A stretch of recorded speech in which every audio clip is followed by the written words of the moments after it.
Hi everyone, in this video I would like to start working on trying to find inverses for our exponential functions. So I'm actually going to step back for a minute because there's some similarities to the way we approach this when we look at power functions. So we've already talked about x squared and x cubed. We know their graphs, we know their inverses. So let's just look at that and think all the way back to the sort of the arithmetic level of just what operations are happening and what is the inverse operation. So if our function is x squared, that's actually a little bit tricky when talking about inverses, so I'm just going to slap on this domain restriction. We're only looking at positive x values, which means f inverse is the positive root of x. So what I want to think about here is just back to when square roots were a brand new thing. And we would ask a question like, okay, what is the square root of 9? And I'm guessing most of you can tell me that the square root of 9 is 3. And what I want you to realize is that at some point in time, the square root symbol had no meaning to you, but you knew how to square something. So you would look at the square root of 9 and you would translate that into a question about the inverse of square rooting. So you would say, what number squared is going to give me 9? So this is how we generally figure out what a square root or a cube root is. What number do I have to raise to the second power if I want to get 9? That's inverse thinking. So a square root is a symbol that's entirely made up to do the opposite of an operation that we know very well, squaring. So if we're squaring, square rooting is the inverse operation. If we're cubing, the inverse operation is cube root. And again, if you think back to when you first meet a cube root, so for example, if I ask you a cube root of 8, generally people can tell me that that's 2. The reason they can tell me that is because they quickly and automatically translate into their head and say, what number do I cube to get 8? And they can figure out that that's 2. So the power functions, x squared, x cubed, x to the 4th, x to the 5th, and so on, each have this inverse root, so a square root, a cube root, and we mark off which power the root is the inverse of by putting this little index on the root. We're going to do something similar for exponential functions. So if we want to think about f of x equals 3 to the x, we need an inverse function, so a function that does the opposite of exponentiation with a base of 3. And that's a tricky question. We don't have something obvious to just grab that does that. We could try the algebraic way. We could say x equals 3 to the y, solve for y. Oops, solve.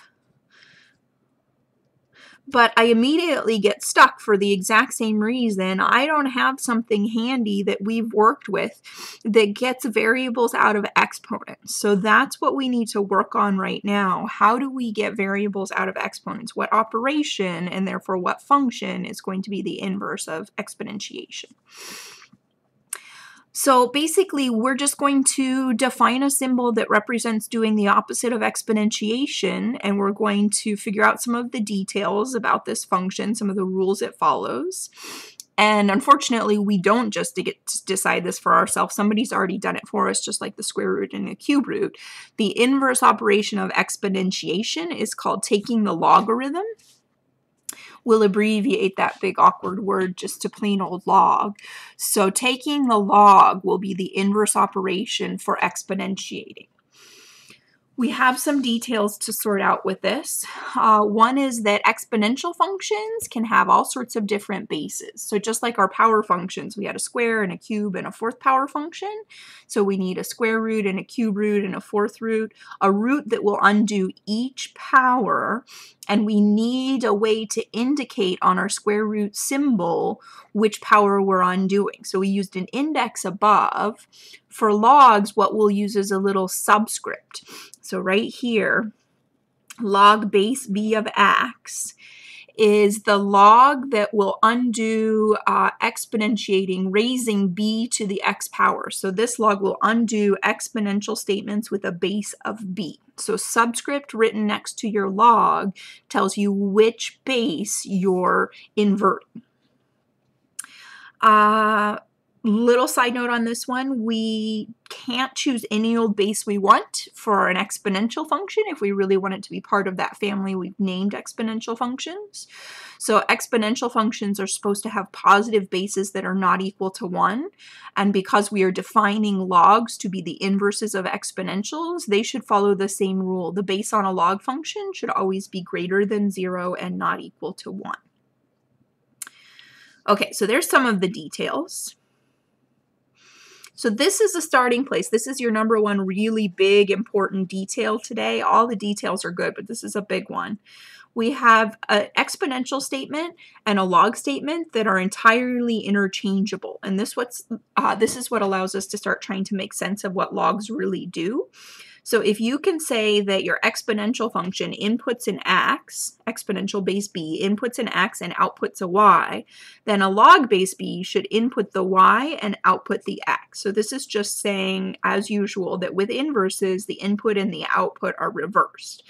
So basically, if we know that y is equal to b to the x, we also know that x is the log base b of y. So notice what the log does is tell you the power. The log equals the power that you have to apply to a base of b to get the number y. So this is how logs work. They say, what power should I apply to that base if I want to end up with the number in parentheses?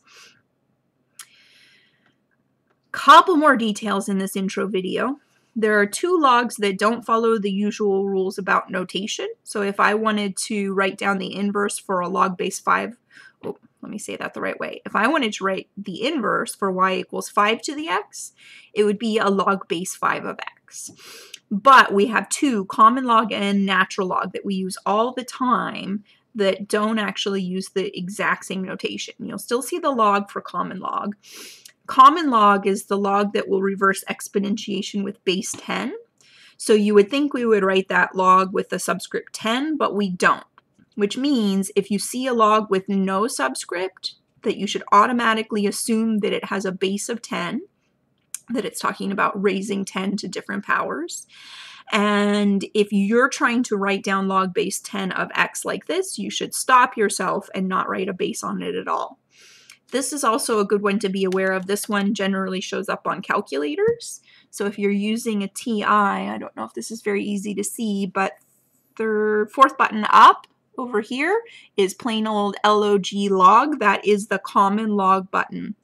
So we can get decimal approximations on our calculator of some logs, and depending on how smart your calculator is, more than some, which is why on this upcoming exam, you won't get to use a calculator. This is the one and only exam where I don't let you use a calculator so that I can ask you some log questions. The other one that doesn't follow the rule is called the natural log. This might not seem very natural at all, but log base e is a really nice one for some of the same reasons that e to the x is a really nice exponential function, even though at this level it seems like a really confusing exponential function. So instead of writing log base e, we will just write this ln of x, which means as soon as you see ln of x, you should know that means log with a base of e. So what power of e will give me x? And if you're ever tempted to write log base e, you should stop yourself and instead write ln. So it's just special notation notes. All of the rest of them will follow the log base b sort of formatting. All right, last little note here is about domain and range. So we already know what our exponential functions look like. There's a couple of possible shapes. We'll get into the log shapes more shortly, but for now I just want to mention that whether it's exponential growth or exponential decay, the domain of an exponential function is always all real numbers, and the range of the exponential function is always y greater than or equal to 0. Directly from this, we should be able to get the domain and range for log functions. So if the log function is the inverse of the exponential function, its domain should be x greater than 0. The range of f should be the domain of f inverse, and its range should be all real numbers. So this is the really big one. We are adding something to our list of domain restrictions. We now need to worry about dividing by 0, taking the square roots of negative numbers and taking the logs of 0 or negative numbers. So logs not only won't accept a negative input, they also will not accept 0 as an input. So we want to be really careful with that. All right, thanks for watching.